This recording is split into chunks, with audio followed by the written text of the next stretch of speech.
The #1 selling product of its kind with over 20 years of research and innovation. Botox Cosmetic, out of botulinum toxin A, is a prescription medicine used to temporarily make moderate to severe frown lines, crow's feet, and forehead lines look better in adults. Effects of Botox Cosmetic may spread hours to weeks after injection, causing serious symptoms. Alert your doctor right away as difficulty swallowing, speaking, breathing, eye problems, or muscle weakness may be a sign of a life-threatening condition. Patients with these conditions before injection are at highest risk. Don't receive Botox Cosmetic if you have a skin infection. Side effects may include allergic reactions, injection site pain, headache, eyebrow and eyelid drooping, and eyelid swelling. Allergic reactions can include rash, welts, asthma symptoms, and dizziness. Tell your doctor about medical history, muscle or nerve conditions including ALS or Lou Gehrig's disease, myasthenia gravis, or Lambert-Eaton syndrome, and medications, including botulinum toxins, as these may increase the risk of serious side effects. For full safety information, visit BotoxCosmetic.com or call 877-351-0300. See for yourself at BotoxCosmetic.com.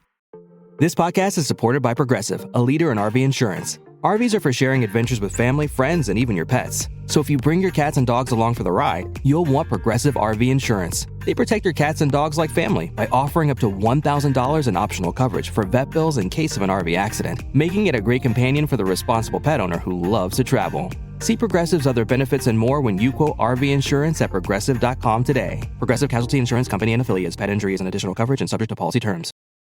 Morning decisions. A creamy mocha frappuccino drink? A sweet vanilla? Maybe a smooth caramel? Or that white chocolate mocha? Whichever you choose, delicious coffee awaits.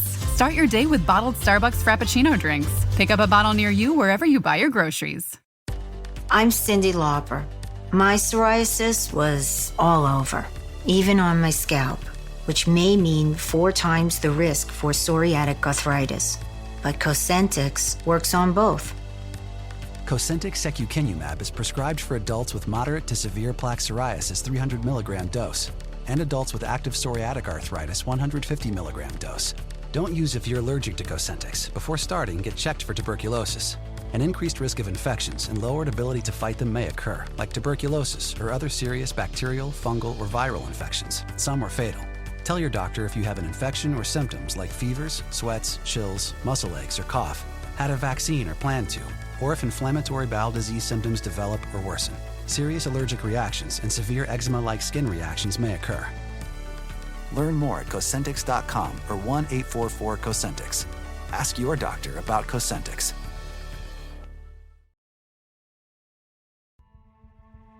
Thanks for listening to the Red Treehouse, where I tell scary stories to keep you up at night.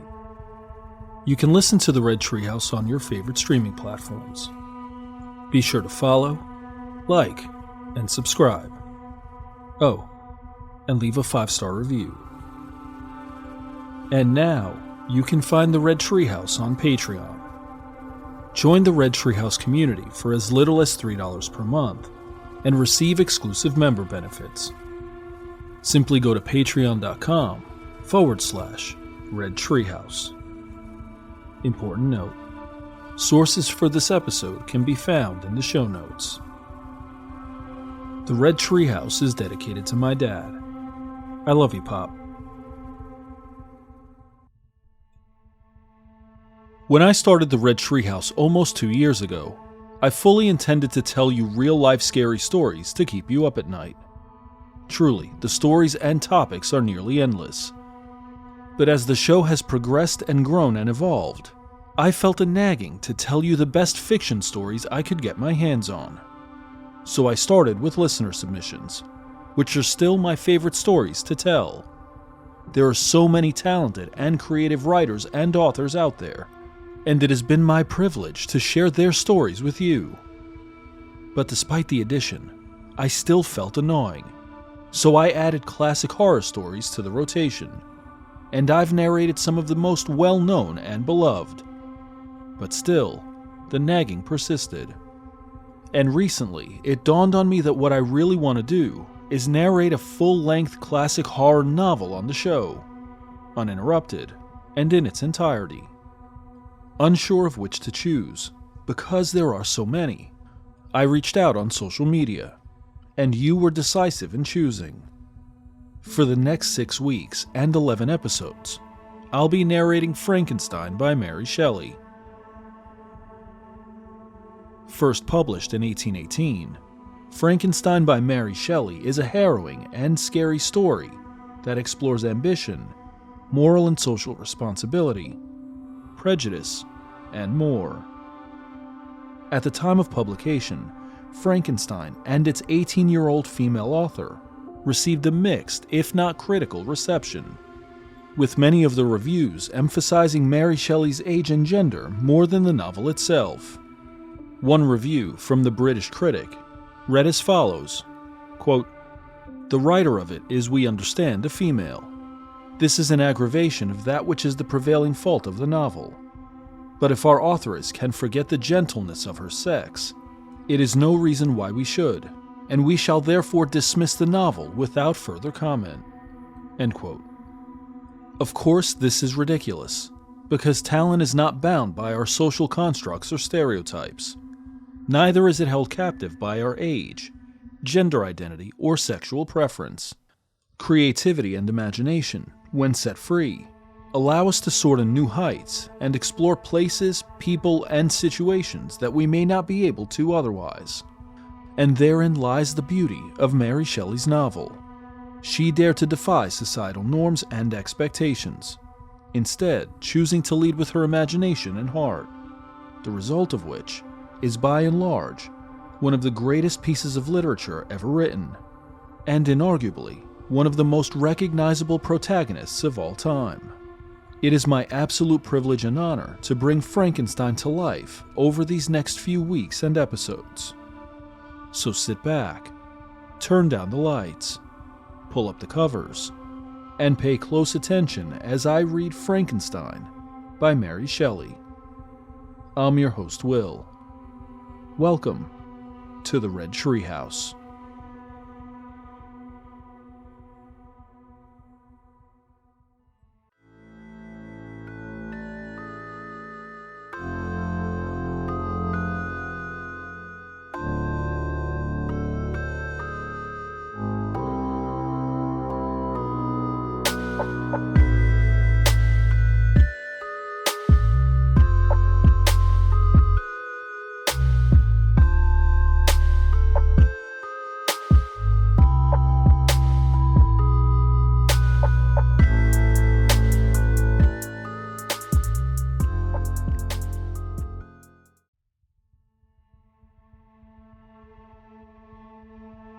Frankenstein by Mary Shelley.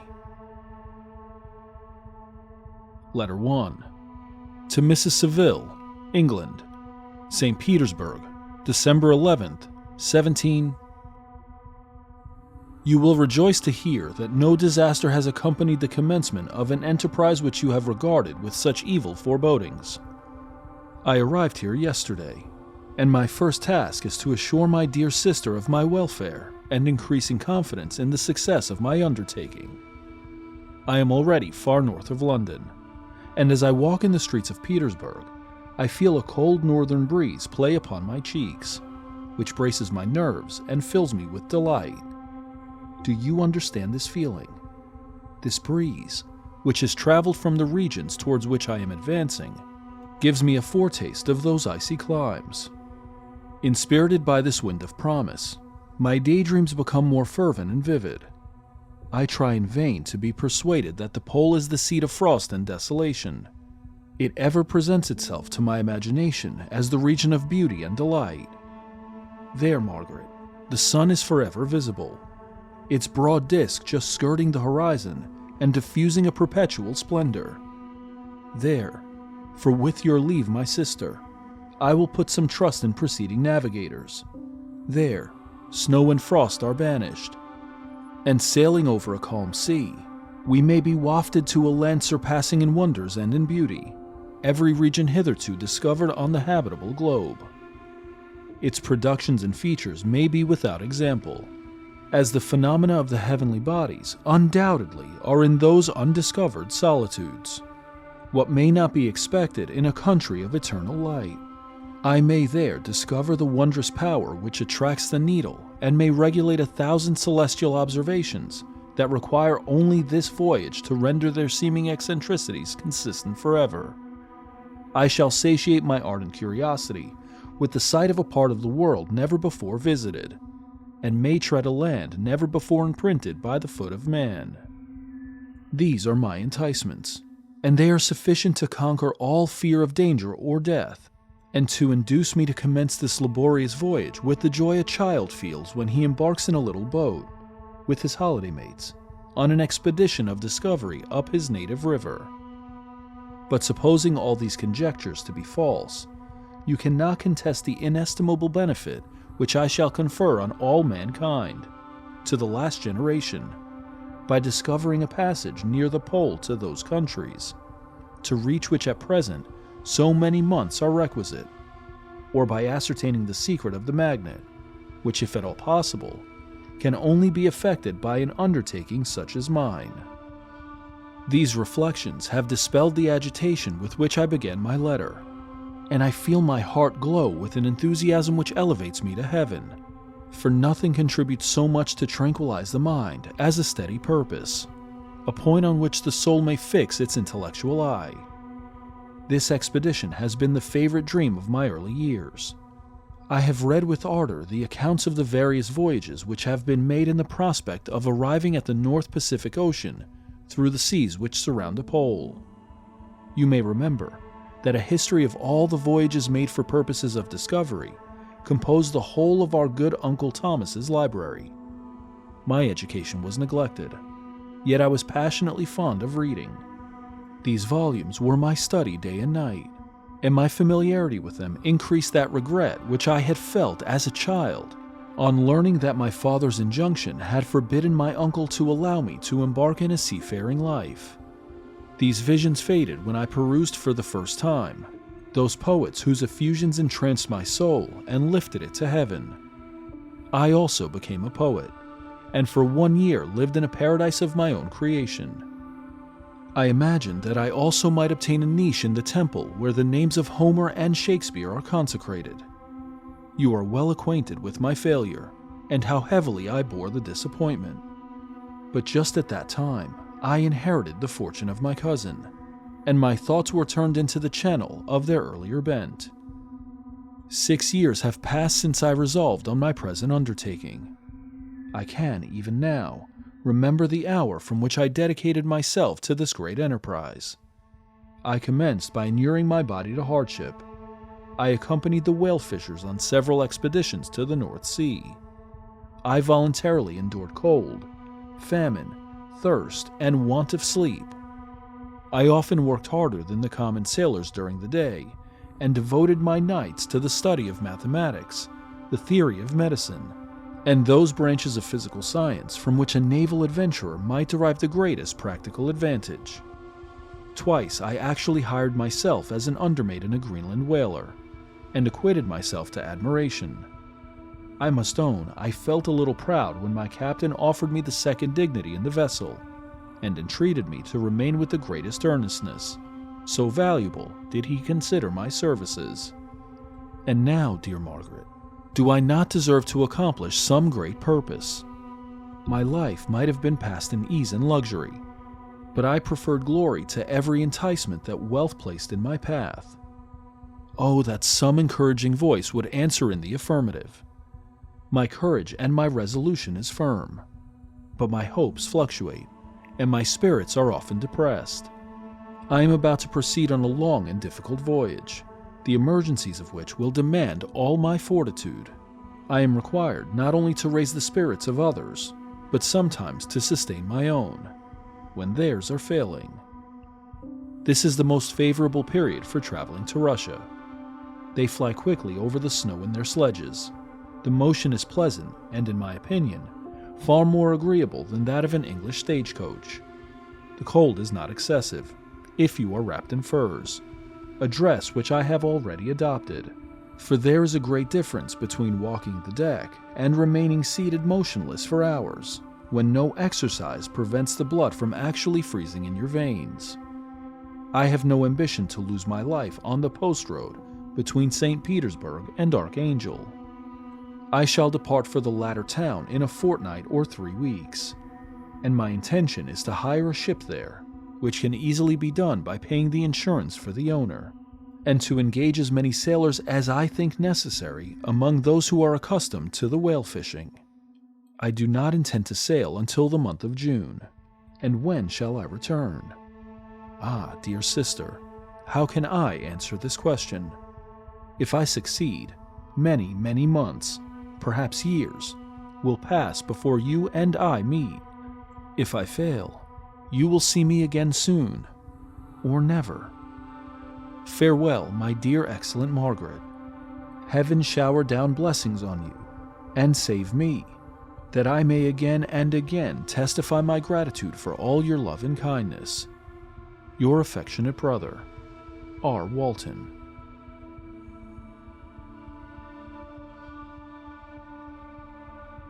Letter 2. To Mrs. Saville, England. Archangel, 28th of March, 17. How slowly the time passes here, encompassed as I am by frost and snow.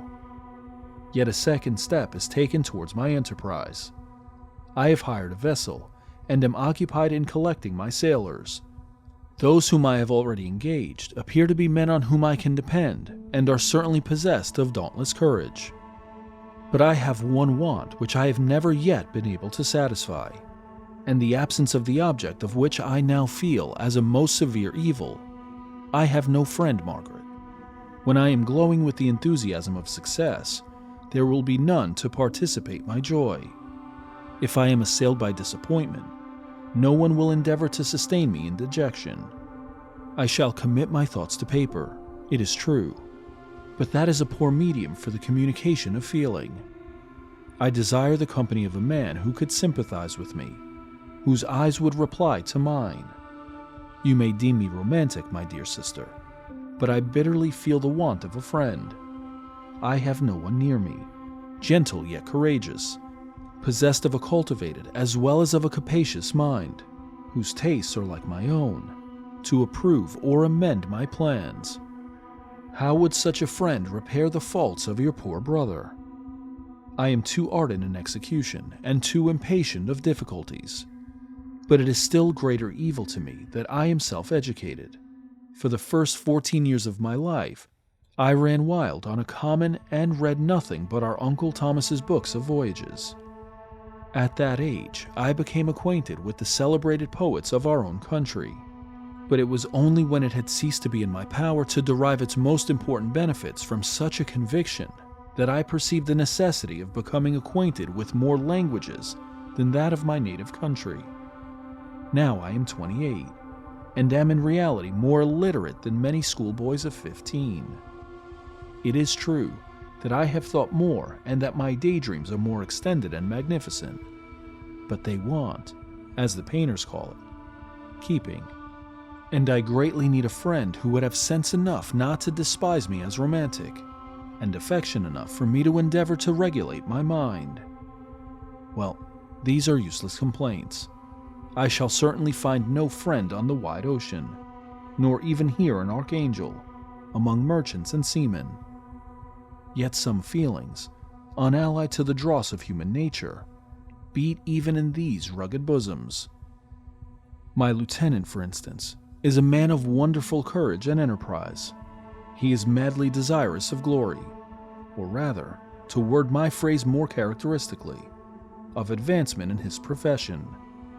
He is an Englishman, and in the midst of national and professional prejudices, unsoftened by cultivation, retains some of the noblest endowments of humanity. I first became acquainted with him on board a whale vessel. Finding that he was unemployed in this city, I easily engaged him to assist in my enterprise. The master is a person of an excellent disposition, and is remarkable in the ship for his gentleness and the mildness of his discipline.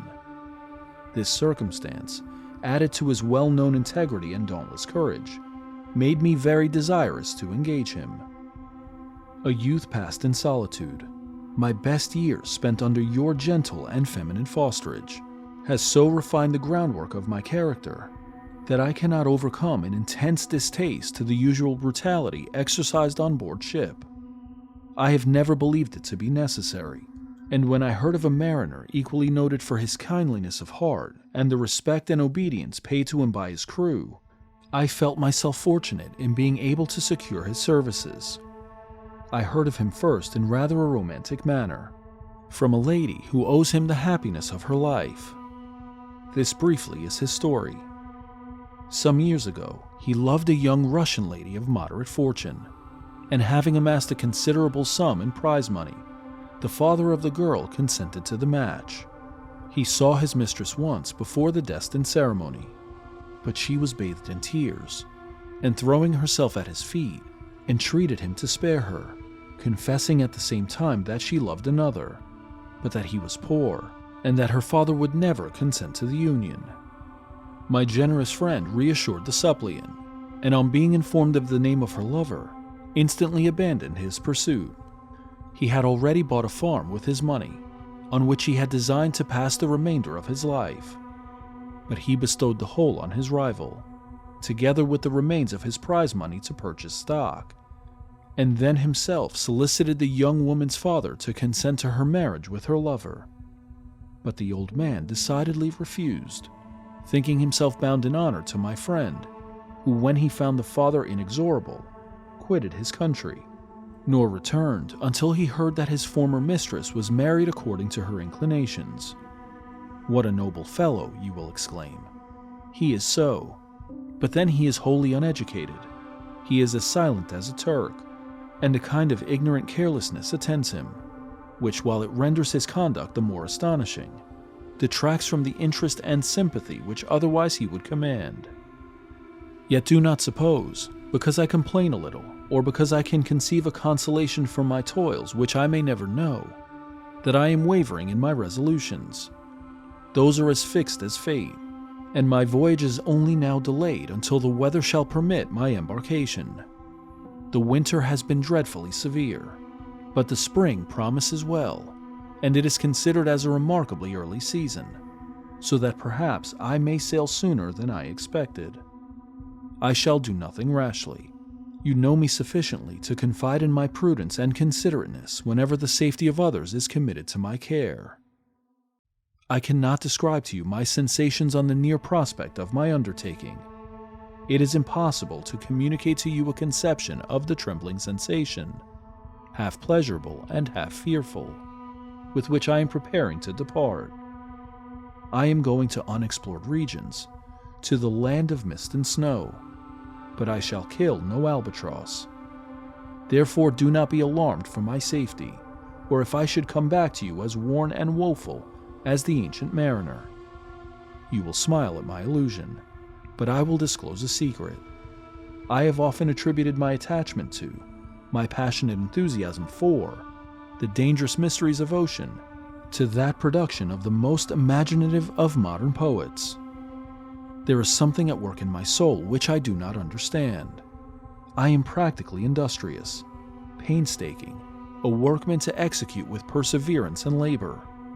But besides this, there is a love for the marvelous, a belief in the marvelous, intertwined in all my projects, which hurries me out of the common pathways of men, even to the wild sea and unvisited regions I am about to explore. But to return to dearer considerations, shall I meet you again, after having traversed immense seas, and returned by the most southern cape of Africa or America? I dare not expect such success, yet I cannot bear to look on the reverse of the picture. Continue for the present to write to me by every opportunity. I may receive your letters on some occasions when I need them most to support my spirits. I love you very tenderly.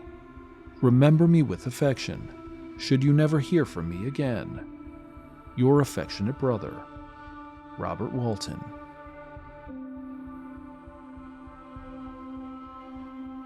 Letter 3. To Mrs. Saville, England, July 7th, 17. My dear sister, I write a few lines in haste to say that I am safe and well advanced on my voyage. This letter will reach England by a merchantman now on its homeward voyage from Archangel. More fortunate than I, who may not see my native land perhaps for many years. I am, however, in good spirits. My men are bold and apparently firm of purpose, nor do the floating sheets of ice that continually pass us, indicating the dangers of the region towards which we are advancing, appear to dismay them. We have already reached a very high latitude, but it is the height of summer, and although not so warm as in England, the southern gales, which blow us speedily towards those shores which I so ardently desire to attain, breathe a degree of renovating warmth which I had not expected. No incidents have hitherto befallen us that would make a figure in a letter. 1 or 2 stiff gales and the springing of a leak are accidents which experienced navigators scarcely remember to record, and I shall be well content if nothing worse happen to us during our voyage. Adieu, my dear Margaret. Be assured that for my own sake, as well as yours, I will not rashly encounter danger. I will be cool, persevering, and prudent. But success shall crown my endeavors. Wherefore not? Thus far I have gone, tracing a secure way over the pathless seas, the very stars themselves being witnesses and testimonies of my triumph. Why not still proceed over the untamed yet obedient element? What can stop the determined heart and resolved will of man? My swelling heart involuntarily pours itself out thus, but I must finish. Heaven bless my beloved sister. R.W. Letter 4. To Mrs. Saville, England, August 5th, 17.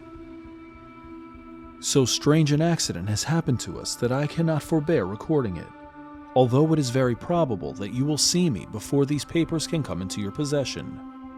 Last Monday, July 31st, we were nearly surrounded by ice, which closed in the ship on all sides, scarcely leaving her the sea room in which she floated. Our situation was somewhat dangerous, especially as we were compassed round by a very thick fog. We accordingly lay to, hoping that some change would take place in the atmosphere and weather. About 2 o'clock the mist cleared away, and we beheld, stretched out in every direction, vast and irregular plains of ice, which seemed to have no end. Some of my comrades groaned, and my own mind began to grow watchful with anxious thoughts, when a strange sight suddenly attracted our attention and diverted our solicitude from our own situation. We perceived a low carriage, fixed on a sledge and drawn by dogs, pass on towards the north, at the distance of half a mile. A being which had the shape of a man, but apparently of gigantic stature, sat in the sledge and guided the dogs. We watched the rapid progress of the traveler with our telescopes, until he was lost among the distant inequalities of the ice. This appearance excited our unqualified wonder. We were, as we believed, many hundred miles from any land. But this apparition seemed to denote that it was not, in reality, so distant as we had supposed. Shut in, however, by ice, it was impossible to follow his track, which we had observed with the greatest attention. About 2 hours after this occurrence, we heard the ground sea, and before night the ice broke and freed our ship. We, however, lay to until the morning, fearing to encounter in the dark those large loose masses which float about after the breaking up of the ice. I profited of this time to rest for a few hours.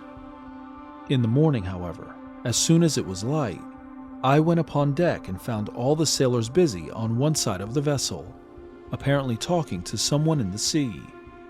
It was, in fact, a sledge, like that we had seen before, which had drifted toward us in the night on a large fragment of ice.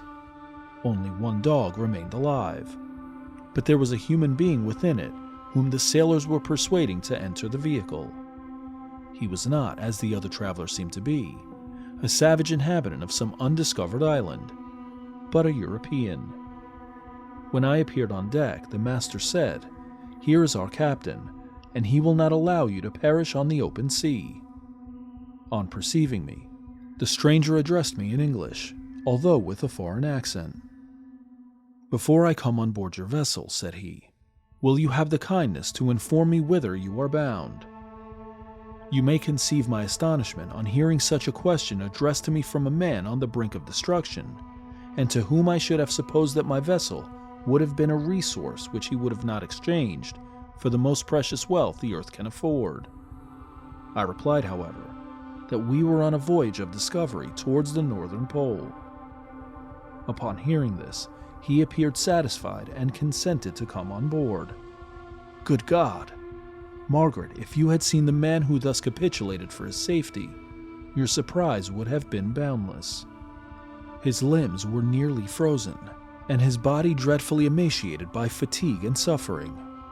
I never saw a man in so wretched a condition. We attempted to carry him into the cabin, but as soon as he had quitted the fresh air, he fainted. We accordingly brought him back to the deck and restored him to animation by rubbing him with brandy and forcing him to swallow a small quantity. As soon as he showed signs of life, we wrapped him up in blankets and placed him near the chimney of the kitchen stove. By slow degrees he recovered and ate a little soup, which restored him wonderfully. 2 days passed in this manner before he was able to speak, and I often feared that his sufferings had deprived him of understanding. When he had in some measure recovered, I removed him to my own cabin and attended on him as much as my duty would permit. I never saw a more interesting creature. His eyes have generally an expression of wildness, and even madness, but there are moments when, if anyone performs an act of kindness towards him, or does him any the most trifling service, his whole countenance is lighted up, as it were, with a beam of benevolence and sweetness that I never saw equaled.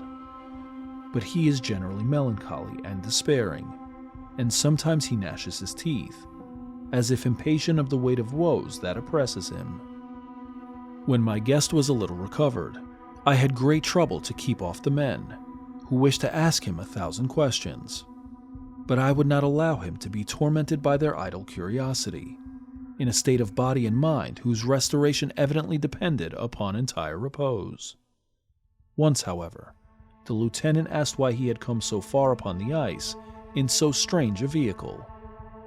His countenance instantly assumed an aspect of the deepest gloom, and he replied, "To seek one who fled from me." "And did the man whom you pursued travel in the same fashion?" "Yes." "Then I fancy we have seen him, for the day before we picked you up, we saw some dogs drawing a sledge, with a man in it, across the ice." This aroused the stranger's attention, and he asked a multitude of questions concerning the route which the Damon, as he called him, had pursued. Soon after, when he was alone with me, he said, I have doubtless excited your curiosity, as well as that of these good people, but you are too considerate to make inquiries."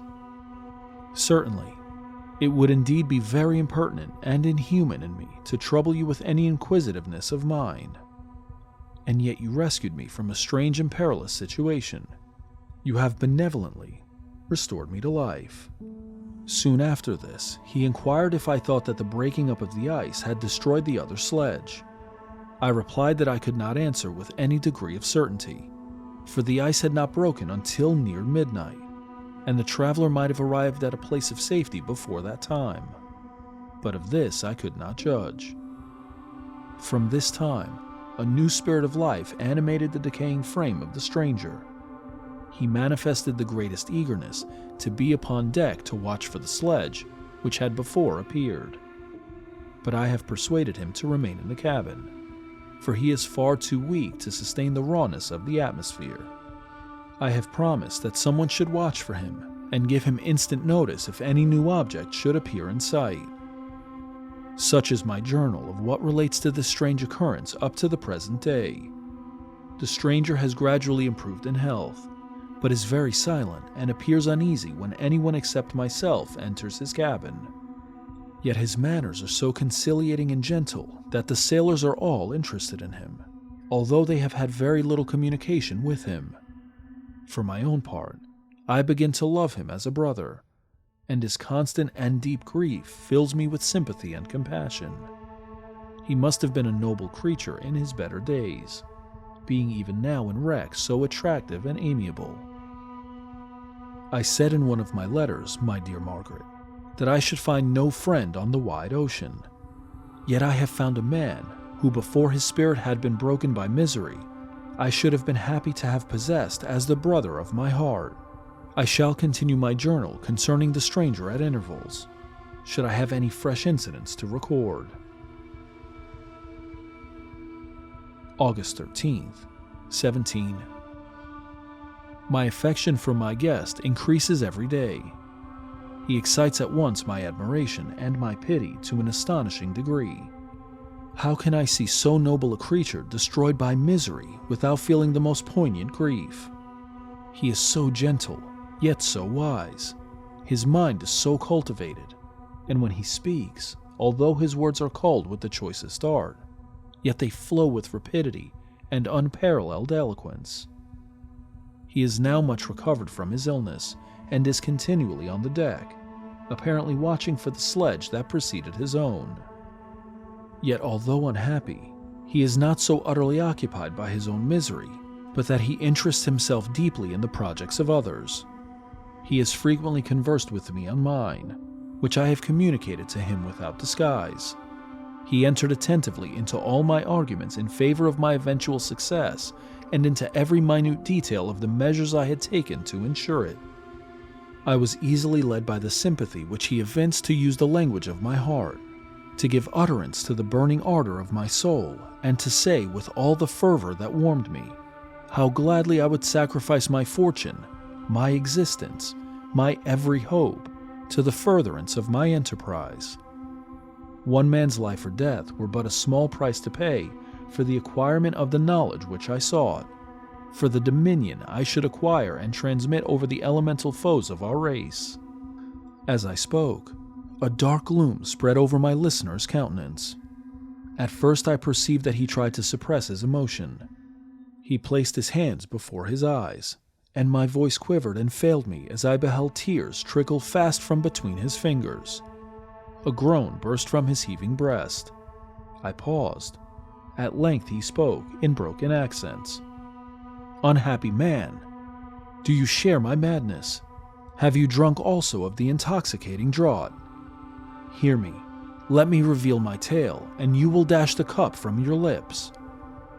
Such words, you may imagine, strongly excited my curiosity, but the paroxysm of grief that had seized the stranger overcame his weakened powers, and many hours of repose and tranquil conversation were necessary to restore his composure. Having conquered the violence of his feelings, he appeared to despise himself for being the slave of passion, and quelling the dark tyranny of despair, he led me again to converse concerning myself personally. He asked me the history of my earlier years. The tale was quickly told, but it awakened various trains of reflection. I spoke of my desire of finding a friend, of my thirst for a more intimate symphony with a fellow mind that had ever fallen to my lot, and expressed my conviction that a man could boast of little happiness who did not enjoy this blessing. "I agree with you," replied the stranger. "We are unfashioned creatures, but half made up. If one wiser, better, dearer than ourselves, such a friend ought to be. Do not lend his aid to perfectionate our weak and faulty natures. I once had a friend, the most noble of human creatures, and am entitled, therefore, to judge respecting friendship. You have hope, and the world before you, and have no cause for despair. But I have lost everything and cannot begin life anew." As he said this, his countenance became expressive of a calm, settled grief that touched me to my heart. But he was silent and presently retired to his cabin. Even broken in spirit as he is, no one can feel more deeply than he does the beauties of nature. The starry sky, the sea, and every sight afforded by these wonderful regions seems still to have the power of elevating his soul from earth. Such a man has a double existence. He may suffer misery and be overwhelmed by disappointments. Yet when he has retired into himself, he will be like a celestial spirit that has a halo around him, within whose circle no grief or folly ventures. Will you smile at the enthusiasm I express concerning this divine wanderer? You would not if you saw him. You have been tutored and refined by books and retirement from the world. and you are therefore somewhat fastidious, but this only renders you the more fit to appreciate the extraordinary merits of this wonderful man. Sometimes I have endeavored to discover what quality it is which he possesses that elevates him so immeasurably above any other person I ever knew. I believe it to be an intuitive discernment, a quick but never failing power of judgment, a penetration into the causes of things, unequaled for clearness and precision. Add to this a facility of expression and a voice whose varied intonations are soul-subduing music. August 19th, 17. Yesterday the stranger said to me, "You may easily perceive, Captain Walton, that I have suffered great and unparalleled misfortunes. I had determined at one time that the memory of these evils should die with me, but you have won me to alter my determination. You seek for knowledge and wisdom, as I once did, and I ardently hope that the gratification of your wishes may not be a serpent to sting you, as mine have been. I do not know that the relation of my disasters will be useful to you, yet when I reflect that you are pursuing the same course, exposing yourself to the same dangers which have rendered me what I am, I imagine that you may deduce an apt moral from my tale, one that may direct you if you succeed in your undertaking, and console you in case of failure. Prepare to hear of occurrences which are usually deemed marvelous. Were we among the tamer scenes of nature, I might fear to encounter your unbelief, perhaps your ridicule. But many things will appear possible in these wild and mysterious regions, which would provoke the laughter of those unacquainted with the ever-varied powers of nature. Nor can I doubt but that my tale conveys in its series internal evidence of the truth of the events of which it is composed. You may easily imagine that I was much gratified by the offered communication, yet I could not endure that he should renew his grief by a recital of his misfortunes. I felt the greatest eagerness to hear the promised narrative, partly from curiosity, and partly from a strong desire to ameliorate his fate if it were in my power. I expressed these feelings in my answer. "I thank you," he replied, "for your sympathy, but it is useless. My fate is nearly fulfilled. I wait but for one event, and then I shall repose in peace. I understand your feeling," continued he, perceiving that I wished to interrupt him. "But you are mistaken, my friend, if thus you will allow me to name you. Nothing can alter my destiny. Listen to my history, and you will perceive how irrevocably it is determined." He then told me that he would commence his narrative the next day when I should be at leisure. This promise drew me from the warmest thanks. I have resolved every night, when I am not imperatively occupied by my duties, to record as nearly as possible in his own words what he has related during the day. If I should be engaged, I will at least make notes. This manuscript will doubtless afford you the greatest pleasure, but to me, who know him, and who hear it from his own lips, with what interest and sympathy shall I read it in some future day? Even now, as I commence my task, his full-toned voice swells in my ears, his lustrous eyes dwell on me with all their melancholy sweetness. I see his thin hand raised in animation, while the lineaments of his face are irradiated by the soul within. Strange and harrowing must be his story, frightful the storm which embraced the gallant vessel on its course, and wrecked it, thus.